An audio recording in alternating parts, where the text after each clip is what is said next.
Sabi ni Tito Brownie, ang hirap pala talaga dito sa crypto. Diyos ko, nasira buhay ko, ubos ipon. Yan na Tito Brownie. Mahirap po talaga. Okay, dito sa crypto, kung gusto nyo pong kumita ng mabilis na pera, kabaliktaran na mangyayari sa inyo. Akala kasi nung iba, mabilis kumita ng pera dito sa crypto. Pero kung hindi kayo mag-aaral, mas mabilis pong mauubos yung pera ninyo.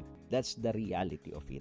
If you want to make consistent money in crypto trading, it is a long and slow process. Pagka po something na mabilis and easy, most likely you're going to lose money. Tandaan nyo po yan, ha?